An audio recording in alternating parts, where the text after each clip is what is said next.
Yes, and I think we are live. What's up, Nate? Hello, How are you? I'm good. How are you? I'm good. Thank you for joining us today. Just 2 minutes, I will share the live with our communities. Um, Many people are actually looking forward to hear your story and see how they can learn from you. So I think that's going to be super cool.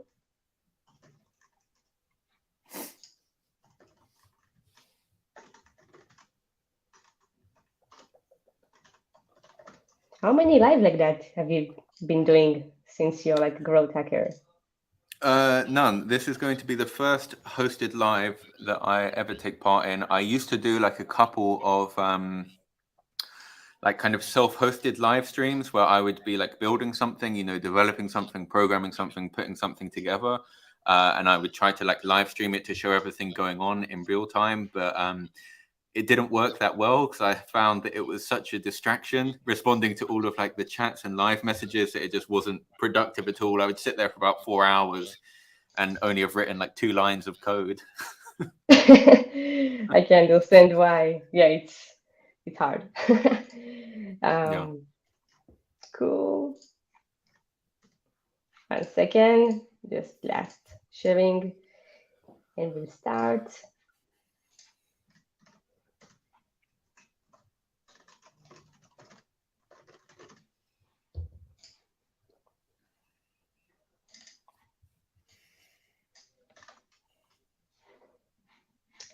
Cool. Yeah, so I think we can start. Yes, so first of all, for everyone watching that, thank you for coming. Thank you for joining. Today I'm going to host Nate Ashton. Aston, I say it correct? Aston, yeah. Like Aston Aston. Martin, yeah. Aston Martin. Cool. So just a short introduction, and Nate's going to introduce, of course, himself. I actually watched his session in his live with Kirill from Inside Insights about his story and about his successful OnlyFans agency. And I was very inspired and impressed by all of his experience, and like it was very cool to hear your story and also like the journey, like how you started from here and you went to here, and like it's super interesting. And I think that many people on the Jarvie and the growth hacking world would like to hear about that and to see what they can do. Jarvie is now, for example, closed for the public, and many things happened. So who are you, Nate Aston? Who am I? I guess difficult question to answer. I am essentially like growth hacker and marketer. Like I am from a technical background. Like I do not really call myself a programmer, but I am technical. Like I can build scripts, I can do websites. Like I work on front end and back end. But mostly I am like a marketer. At least I like to think so. I'm pretty obsessed with growth. It is the thing that I enjoy doing the most. Is having an idea, building it, and then acquiring users for businesses such as this. Like I would also look at myself as quite a big problem solver. Like this is actually what I enjoy the most, is having a problem, uh, ideally a complicated problem. I don't really like dealing with like simple stupid problems, which is why I'm not a very good manager. I find people problems quite difficult to deal with. I like quite logical problems, so I enjoy coming up with like creative solutions to problems. And like one problem I particularly enjoy solving is user and customer acquisition.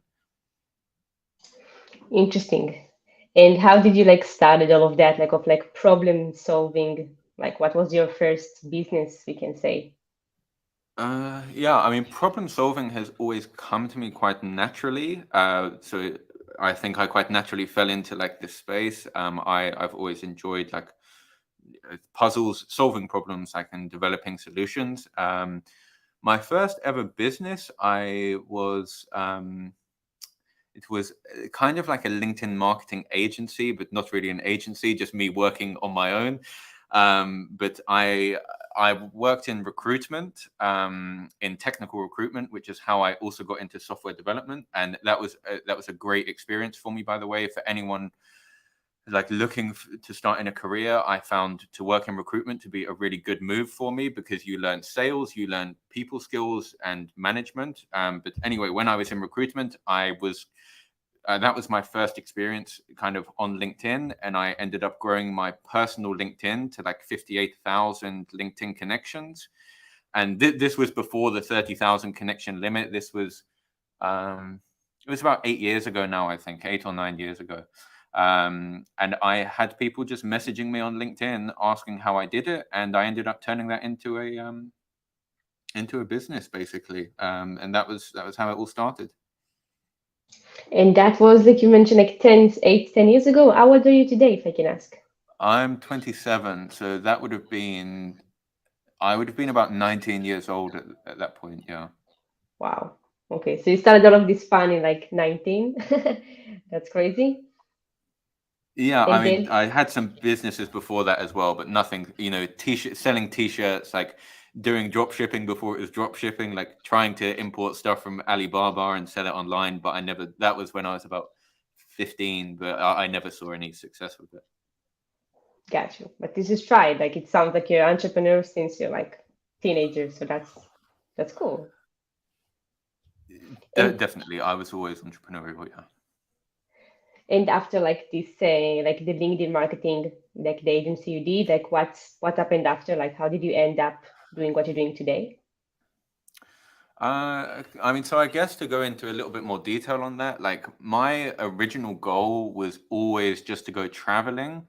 Like I was working, like I said, in recruitment in like an office in London, earning like a low salary of like $2,000 per month plus commission, which like in London does not get you anywhere.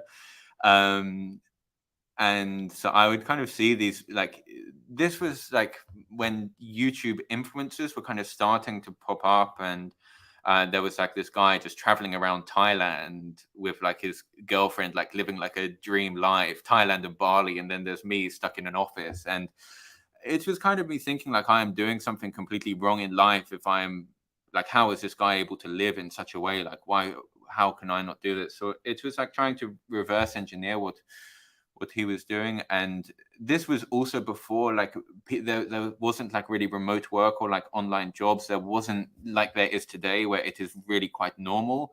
And so I was trying to figure it all out myself. And I like the way that I kind of started off, like I said, was LinkedIn, and then putting things on Fiverr.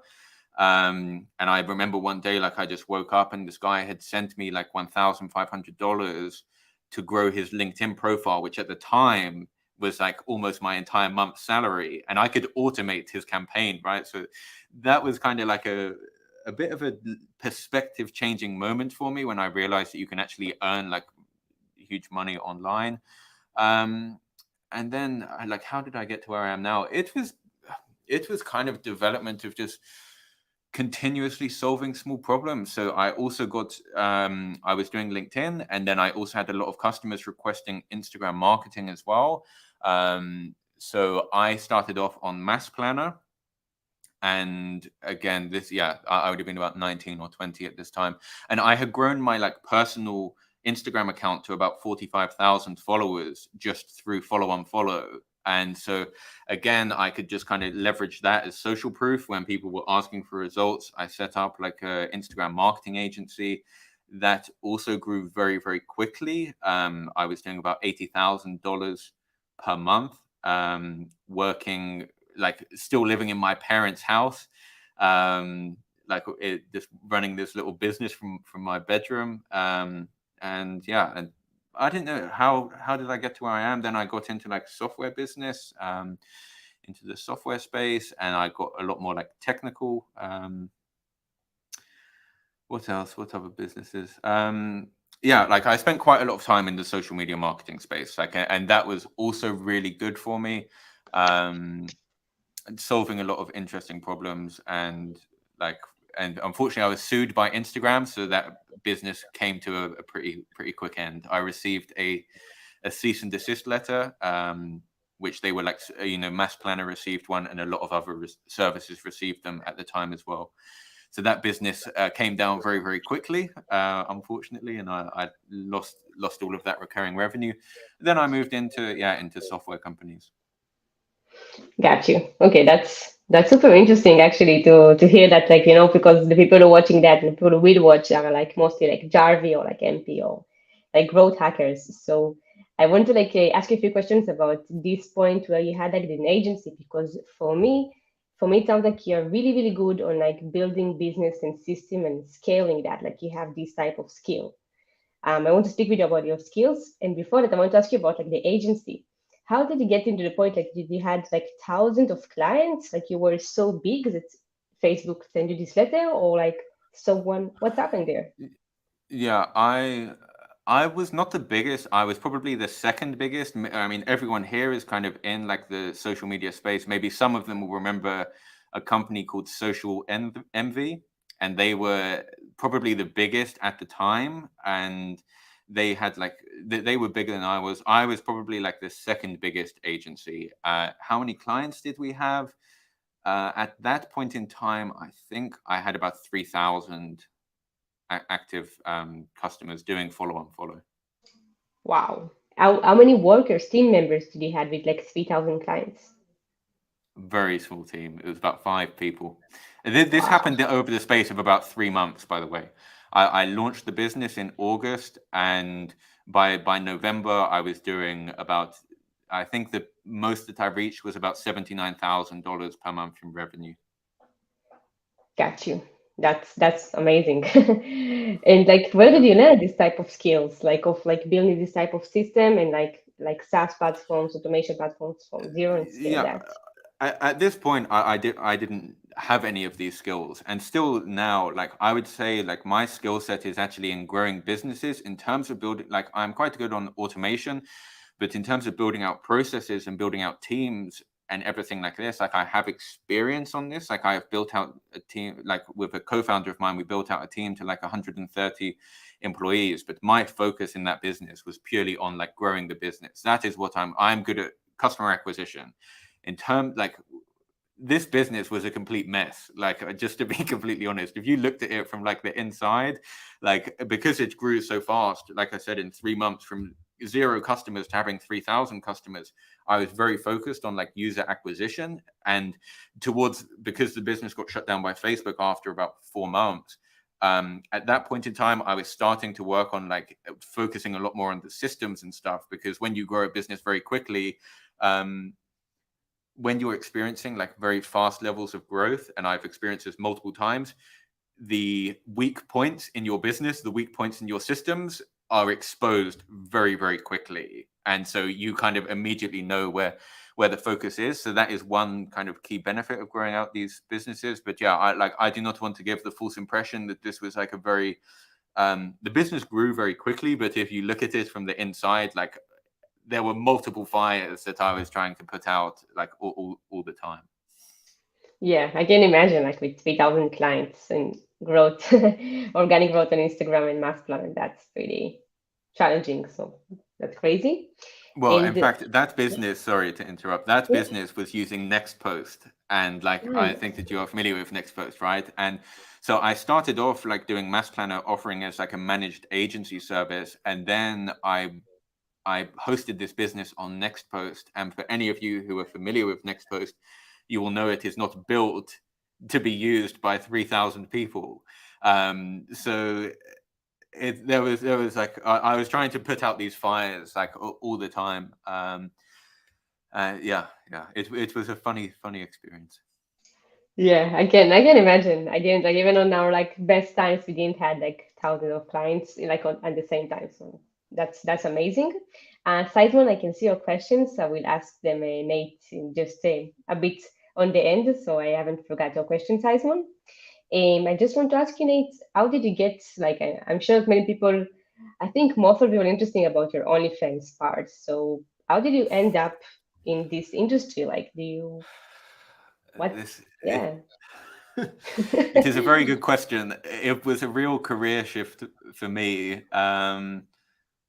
How did I end up in this space? So a couple of things happened. Like I was running like another social media marketing agency. Like I said, we had like 130 employees, and I I would just talk to some girls, and I would mention to them like when they asked what am I doing, I would say like I own a marketing agency. And I had a couple of times where these girls would say like, can you help me grow my OnlyFans? This was just by coincidence. Like they were doing OnlyFans, but they just kind of had no idea what to do. So when I said I owned a marketing agency, they said like, okay, maybe you can help. So that kind of came on my radar that way. Um, then as well, I was doing social media marketing, and I started to notice like a trend that we were picking up quite a few OnlyFans girls as well who were clients. So I kind of realized that they had signed up for like some of our like Instagram services, and we were making them a return on investment, because they kept like coming and adding in more accounts, and they were referring people over as well. So of course I know that I'm making the money. If so, then it like that was like another kind of light bulb moment. And then just through like as I kind of researched into it a little bit more, I had also considered building my own OnlyFans platform as well, because again I was from like I had experience building out SaaS companies, but I decided that wasn't the route to go down. So I thought, okay, let me actually just try managing some girls myself and see how this all comes together. So it was quite a natural transition. Like, to be honest, I just started like doing it on the side. I was just managing like two girls. I ended up selling my agency with I sold to my co-founder, and I was already managing these OnlyFans girls, and it just kind of turned into like a full-time thing. So it was kind of just happened very naturally. Like just some girls that I was talking to, they asked me for help. So I started helping them. It didn't go well to start with. Like OnlyFans was a difficult one to figure out. The marketing channels, again, when I started this, it would have been about 18 months ago.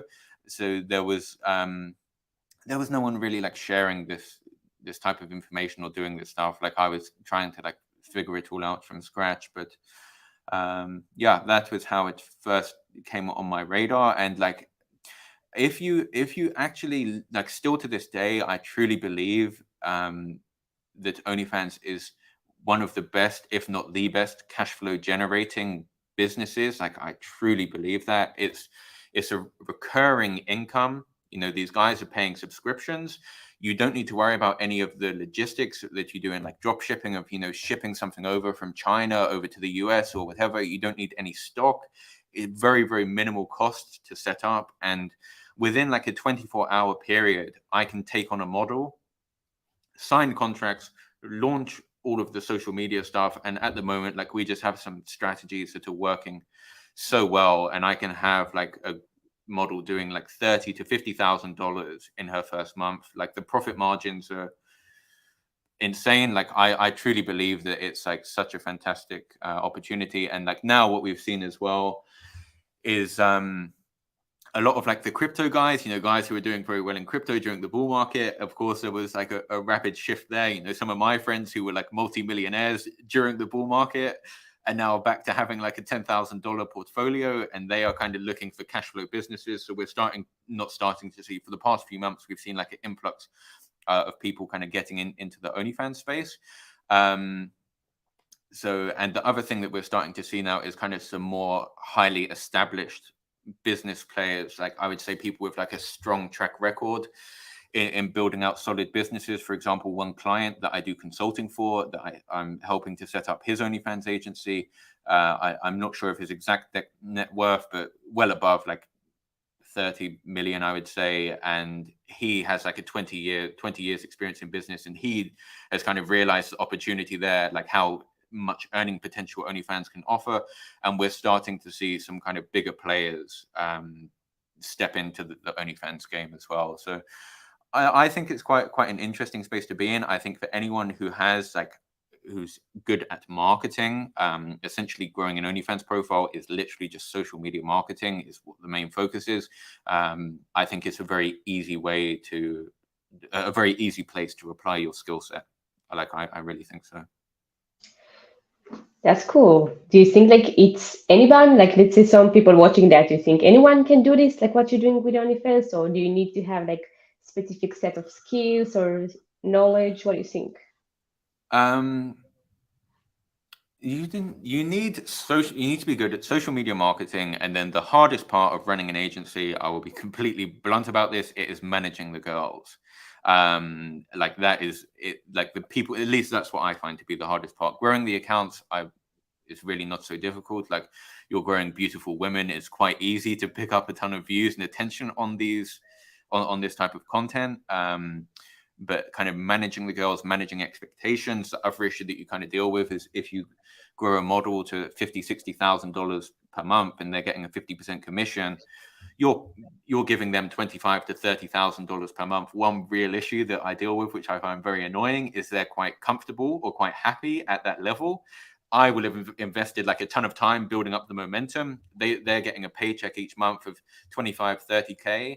They can pay for everything they want. You know, they've got a nice apartment in the city center. They can get some nice outfits, designer clothes, whatever it is. And they're just happy to kind of maintain that level. Whereas I'm much more focused on trying to push the accounts beyond that. So that is one issue that we really deal with. The hardest part of the business is like managing the girls, and the place that I see most people go wrong is they want to manage a ton of models. Like they want to have an agency with like 25 or 30 different models. I made that mistake before as well.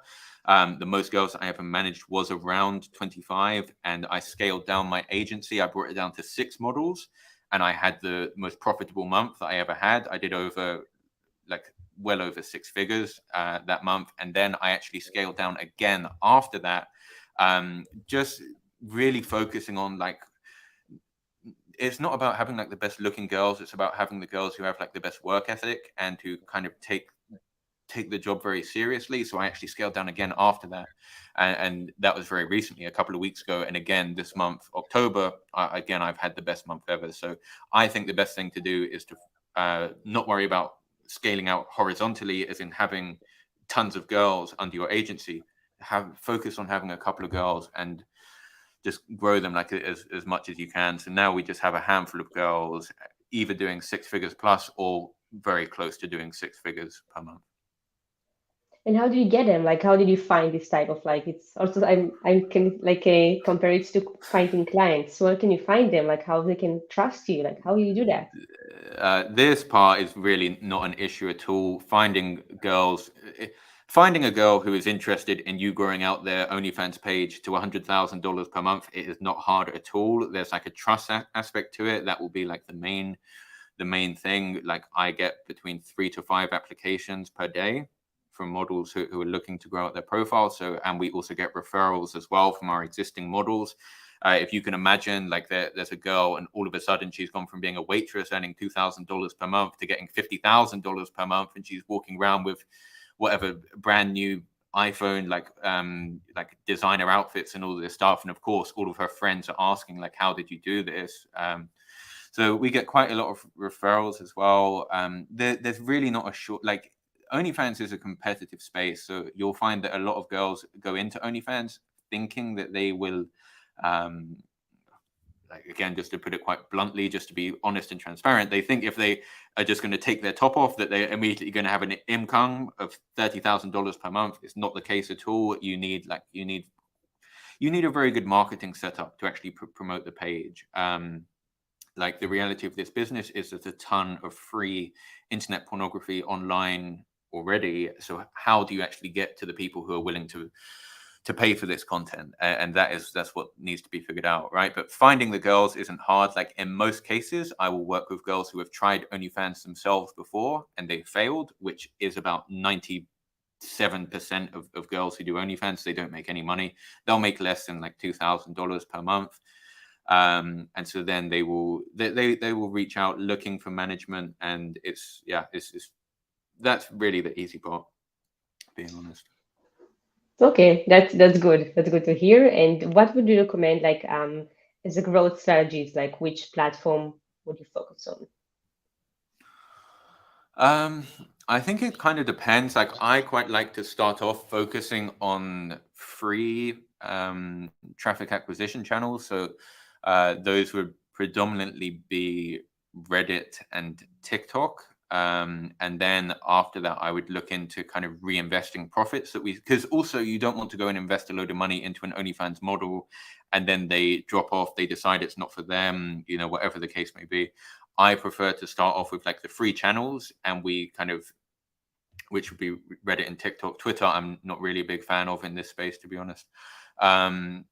Grow out their profiles, and then the profits we would look at like reinvesting. Instagram as well, actually, we would do quite a lot of mother slave for for them. But yeah, we would look at reinvesting profits into like dating apps, potentially into like paid shout outs as well, into Instagram Mother Slave, and into like scaling TikTok even further. They would be like my kind of key things. Of course, like there's a lot of other like platforms that we use as well, a lot of other like automations that we use as well. There's loads of ways to grow out a profile, but they're the ones that I find to be kind of like most consistent for me. And which platforms give you like the best positive ROI from all of them? Which one you would say? Probably Reddit or TikTok would be my they would be my top two. But the problem with them is they're quite oversaturated. So you need some good strategies, which fortunately we have to be able to stand out from the crowd. Yeah, for me, it sounds like you're using all of like your knowledge and your skills and your background from the growth hacking world and automation and marketing, and then you came to this world, and now like you really know what you need to do, right? Like it's not easy, of course, but you like right? It's correct. 100%. Like I would still consider myself like a growth hacker. Just I work in the OnlyFans space. Like if I divulged, not that I'm prepared to share it publicly, some of the things that we do, unfortunately, but if I shared some of the stuff that we're doing, it is very technical, and in order to kind of like manipulate various different algorithms into pushing our content out, there are some quite creative, if I do say so myself, quite creative and quite clever things that have been put together. And I would still consider it growth hacking. And I think that is also the reason why like I get quite a lot of the applications that we get, is because people know that I'm from like a marketing background. Like I have run marketing agencies before. My expertise is marketing. My expertise isn't in managing a lot of women. Like I have no experience in the adult industry aside from this. So it's very much like a marketer or growth hacker applying that experience and knowledge into the OnlyFans space. Yeah. Cool. If that's okay, Simon have a few questions over here for you.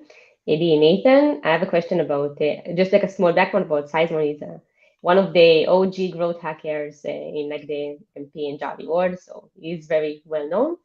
And he has a question about Tinder automation. He saw your previous video about child bands. And um, sorry. So this is the question. Okay, I think this is the question maybe. In the past, we made automation of browser, different locations, proxies, premium, no fingerprints, but we gave up due to the shadow bans. Did you find many issues when you're running one Tinder account per phone? Did you try to automate other apps like Facebook dates, Badoo? So I think on market, there's a huge need of tools like that. What do you think? Yeah, so I have a ton of experience in this as well. Like another thing that I didn't mention is like my other key area of experience is in managing click farms. So I started off like in the automation side of things, but I ended up going down the route of managing thousands of mobile devices essentially, and managing huge teams of people in Eastern Europe doing very repetitive tasks such as follow unfollow or Tinder swiping. So yes, like Tinder, we still do operate, but we only operate it internally. You run into a lot of issues on Tinder, and they are they're very heavily invested in kind of fighting this type of stuff. Could you go back onto the second question as the second part of this question as well? Automation of browser, different proxy, premium, no fingerprints.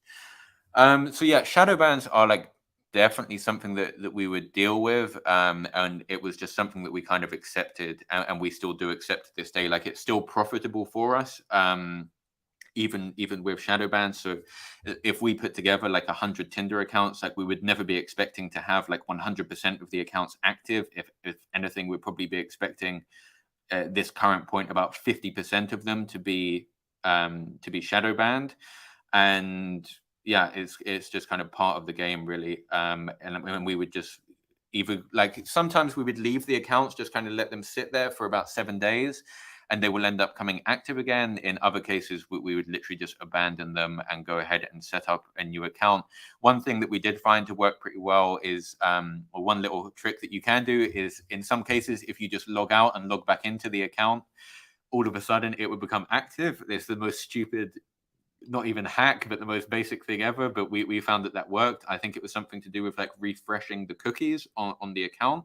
But we did find if an account was shadow banned, log out and log back in. Not in all cases, but we found previously in about 50% of cases the account will come active. Unfortunately, the success rate on that came down a little bit. But the other way would be to like upgrade them to premium and so on. But you were saying that you made them through the browser, so that was, I guess, it kind of leads me on to an interesting point as well. That is the reason that I chose to do everything through mobile devices, through physical mobile devices. So we operate about 1,300 iPhones in order to put this together. I also tried creating through the browser. Of course, it's a more easy and more seamless thing to do to be able to automate Tinder account creation and swiping through whatever, go log in, build out an API or build out a bot for doing this. Like that's the easy way to do things. But I also just found very, very high shadow bans. So we opted to go down like the mobile phone route because I just believe it is the closest way to replicate a one-to-one environment of having a real user using a phone. Like if I'm creating a Tinder account on an iPhone, I'm setting the GPS location, I'm setting the proxy location to both be in the exact same position. We also had like strategies to be able to trick Tinder into believing that we're taking pictures through the iPhone camera, so that they can't detect that we're uploading the pictures. We also were able to bypass like Tinder verification, so that each account would have like a blue check mark. But even with all of that in place, we would still deal with shadow bans. But we definitely saw a lower rate of shadow bans using real mobile devices compared to browsers. Thank you very much, Nate. A lot of knowledge. You're also asking a last technical question. Do you verify accounts on Tinder using a photo? Yes, we verify accounts. Like, I'll just give you away like a very easy one. Tinder's verification system is really very, very poor. It's probably the easiest thing to bypass, and there are multiple ways that you can do it. One way would be to put up, just to actually say something as well. They've actually just employed like a new technology called Face Tech, which is ran by like a third party that is actually much better and it's harder to bypass. But previously, what we have been dealing with for the past 1 year, you could have a different female take pictures for the Tinder account. It doesn't even need to be the same model, and it would get a blue check mark. As long as it was another woman there, like you can verify the profile. So their verification system really wasn't good at all. And to add on to that as well, Tinder didn't, in my opinion, don't really trust their own verification system, because accounts would still get banned. You could also lose your blue check mark, right? So if they're happy to give it to you and then take it away, like, of course, they know that their verification system isn't that great. But the other thing is the verification system didn't really make a huge difference to us in terms of, like I said, we would still have account. Like when I first cracked the verification system, I thought, okay, great, we're going to make a ton of money. And I realized very quickly that Tinder doesn't value their verification system very much, because the accounts, they would still get shadow banned, they would still get banned. So it didn't solve that many problems. The only benefit that we found is that you would attract a higher quality guy, because the guys who are swiping on Tinder, they believe that it's a real model, right? They have faith in the verification check mark, even though no one else does. Very smart, Nate. I have also a question in addition. Thank you very much for the answers for size one. And I want to ask something that you mentioned over here, because you do have a background of mass planner and SaaS platforms. You develop lots of stuff by yourself.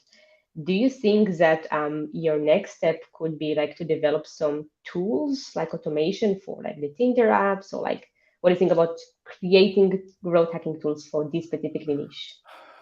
I've kind of thought about it. I don't know that I would really do anything on Tinder. Like we have been, I was offering Tinder services through our team in Eastern Europe. The one thing that I don't really like about building, I've learned this lesson quite recently, actually. I don't believe the best thing to do is to build businesses on top of unstable black hat services. So something like Instagram is really quite stable. Like follow on follow has been working for, I don't even know, 10 years now. Like, right. It's relatively, it's got harder and harder to do. Like I remember years ago when we would do it, we could do a ton more action. So the activity has come down, but it's relatively stable. Yes, we deal with blocks and you deal with bans and things like that, but you can kind of build a business on top of that. Whereas Tinder, I was building a service on top of this, but I don't think it's like the best thing to do. It's just quite unstable. Like, for example, we could come into the office one morning and we would find like 80% of accounts have been banned for a client.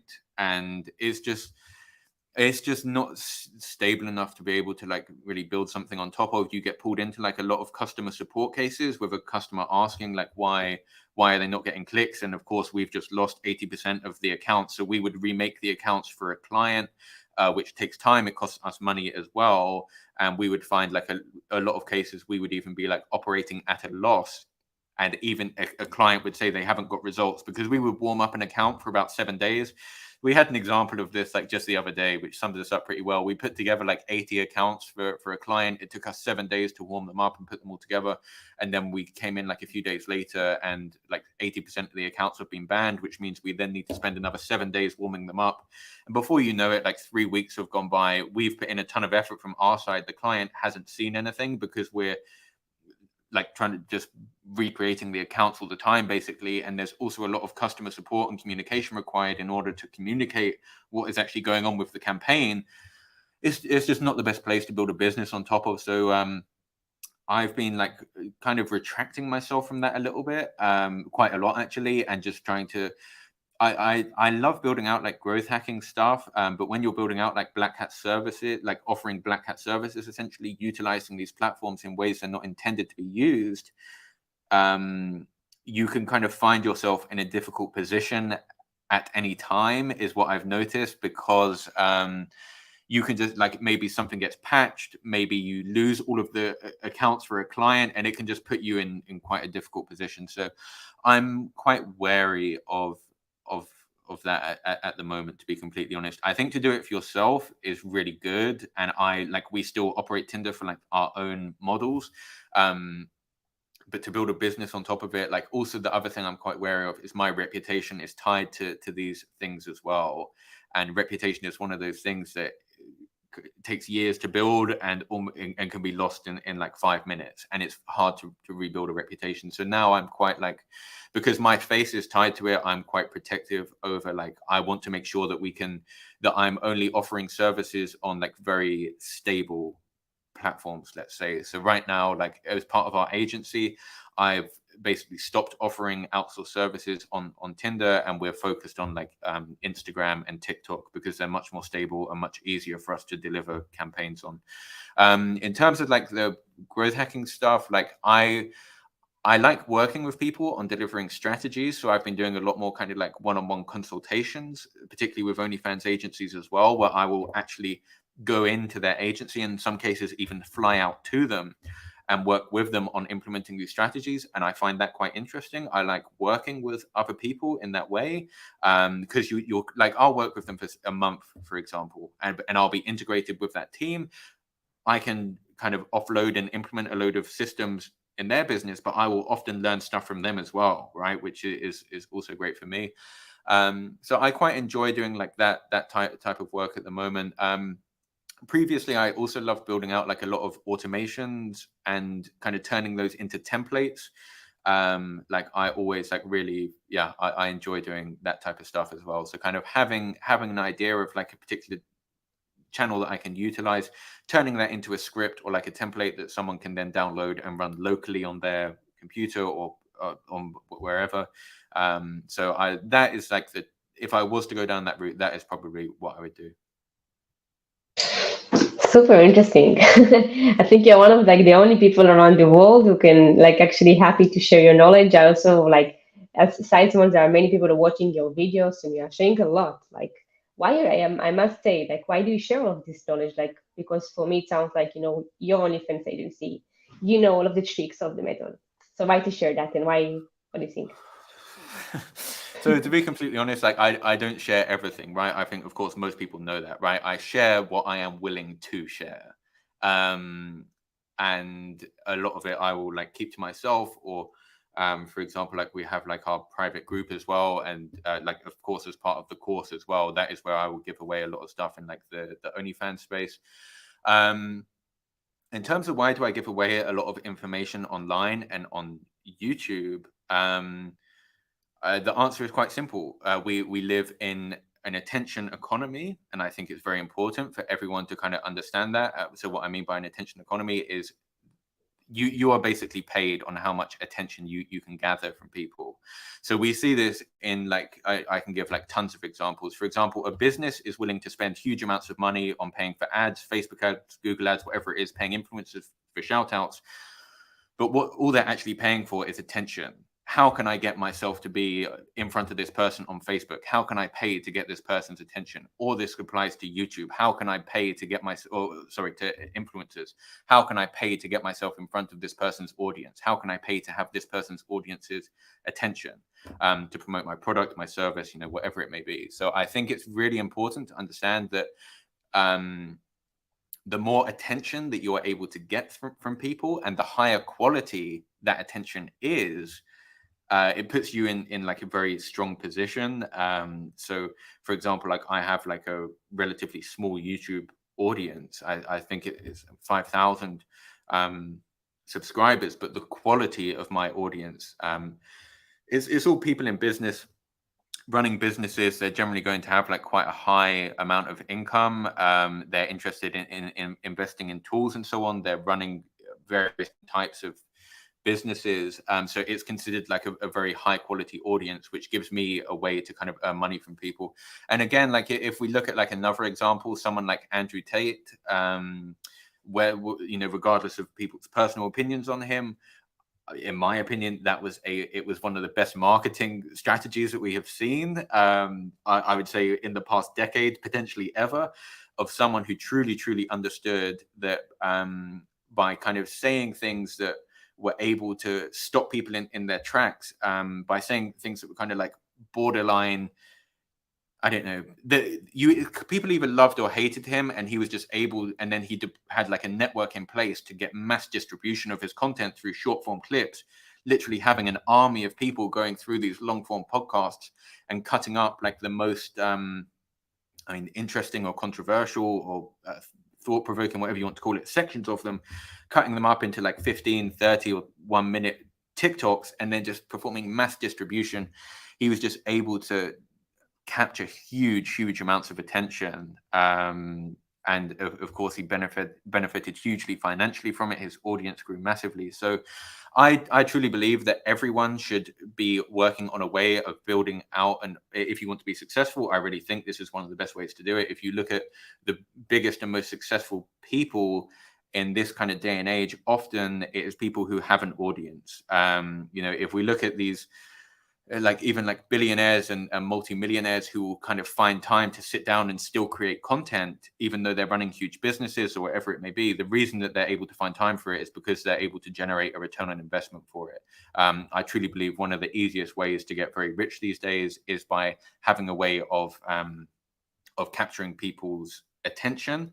And one of the best ways to do that is by delivering value. So if I'm able to share like my kind of knowledge and resources, at least as much as like I'm willing to share, and it's valuable for other people, I end up building a very high quality audience. I'm also seen as like an authority in whatever space I'm working in, which means that more interesting opportunities come across my desk. I get some very interesting inquiries nowadays just because people know me through YouTube, which even like I said, with a small audience, I just get some opportunities that would never come in my direction if I wasn't spending this time. So I really look at YouTube as essentially a networking tool. Like I'm not particularly social, I'm not particularly outgoing, I've never been to a networking event in my life.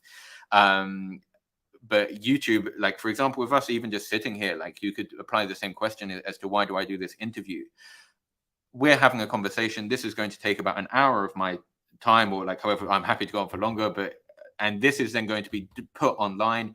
People are going to discover me, that maybe some of them are interested with what I'm talking about, maybe some of them don't like what I'm talking about, but the people who are interested are going to potentially reach out to me with business opportunities, whether it's now, whether it's in future, whatever it may be, to have yourself established as an authority in your space, I think is a very powerful position to be in. And I encourage everyone, no matter what industry they're kind of working in, to have a habit of essentially content documentation. Like, I don't really do any I don't run like a vlog or anything like that. All I really do is I work on my business.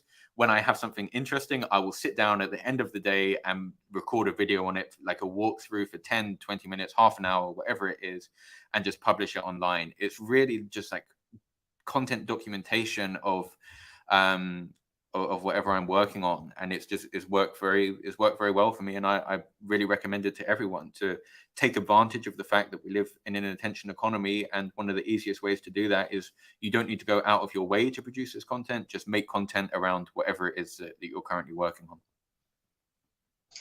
I totally agree with you. Really, like everything that you mentioned, it's like 100% true, and also it's like what I'm doing. So I agree. I want to ask you like another question, please, Nate, about like the future of this industry and how you see that, because we speak about like the OnlyFans website. They don't have an app, like a mobile app. They don't like they like have a lot of restrictions. How do you see the future of this industry?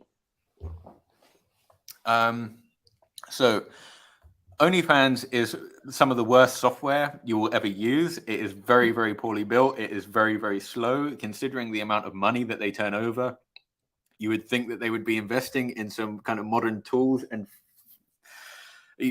modern built-in. At least I'm not sure what OnlyFans is built in actually, but like the software is very, very poor. Like I can tell you that now. And what we're kind of starting to see is I think people have kind of given up on expecting OnlyFans to release updates and think like they are doing some, but they don't really allow any kind of like sales enablement tools or things like that. It's very, very minimal. So what we're really starting to see is a lot of SaaS platforms, Chrome extensions.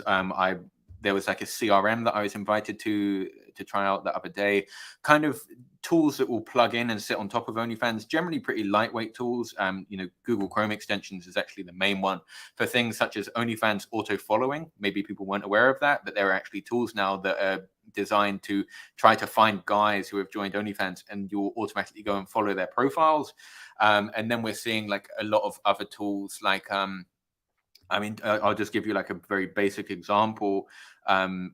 I'll try to explain it simply because I think a lot of people won't have ever used OnlyFans from like a creator side before, but you essentially have a vault that shows you what content has been sent out and what content hasn't been sent out.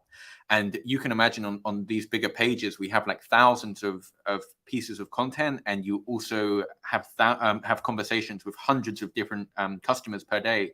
And OnlyFans doesn't tell you what content has been sent out and what hasn't. So of course, like it's very hard to remember what has been sent out to each individual client at each time. And we would have cases where like duplicate content has been sent out. So there was even just this really simple Chrome extension that was built that tells you, it puts a little like emoji email sign, meaning this content has been sent out to this customer. If there's a dollar sign next to it, it means this customer has bought this content. And it's the most simple thing to build, but it's just so useful, and it's kind of become like a standard tool for every single OnlyFans agency to kind of be using, and most OnlyFans creators as well. So I think we're starting to see like a shift we're seeing a lot of like kind of people have realized how much money is being made on OnlyFans. So we're starting to see some innovative software tools and plugins being released, which I think is like a really interesting move for the space. We're also starting to see like some more kind of OnlyFans outsourcing services set up, particularly in like the chatting space. So there's quite a lot of inbox management services. Like these girls, they don't want to be sitting there looking at dick pics being sent to them all day, like is the reality of it, right? So we're seeing these kind of inbox management chatting agencies popping up quite a lot. So we're seeing more like kind of B2B businesses coming into the space, which I think is quite interesting. In terms of where do I see OnlyFans going in future, right now, like OnlyFans is just the dominant platform in the space. I get quite a lot of people messaging me asking, like, either telling me that they're setting up an alternative to OnlyFans, or they ask me why don't I set up an alternative to OnlyFans. And in my opinion, it is a complete waste of time.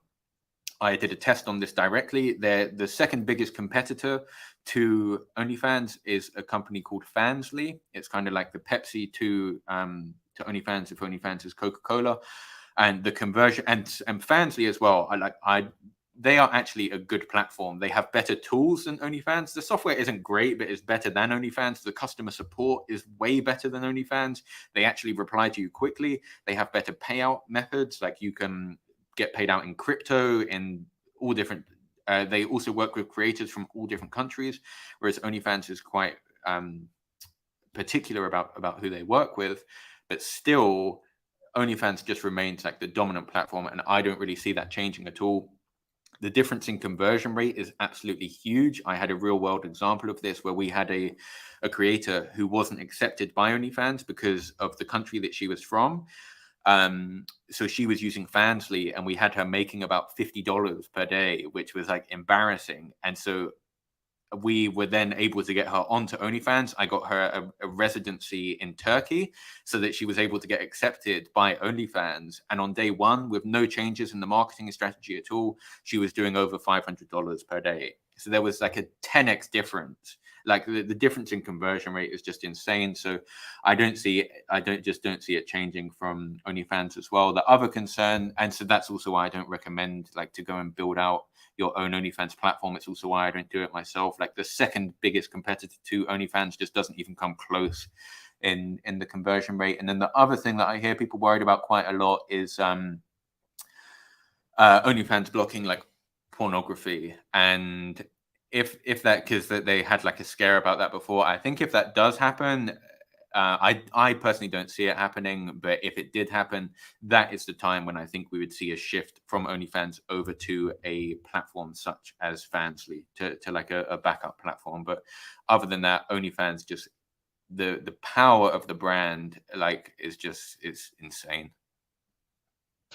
Yeah, like with the amount of money we can make over there, like as a marketer and also like as a model, like from both of these kind of perspective, it sounds to me super like beneficial, super crazy.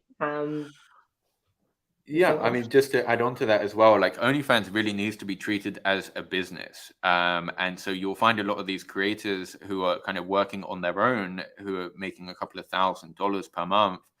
But OnlyFans is like, it's a full-time thing. You know, the content creation in itself is a full-time job. And in my opinion, an OnlyFans creator, nothing against someone who chooses to manage it themselves, but there's just simply not enough time in the day for them to be able to be creating content for OnlyFans, doing all of the social media content as well, scheduling all of that content, promoting it everywhere, managing multiple accounts, doing swiping on dating apps, researching what is like the best content to do on Reddit, what's the best time to promote, then also managing a team of chatters, overseeing her inbox as well. Is like, if we take on a creator, like we will have a team of between 5 to 8 people working full time on that account, depending on the size of the account.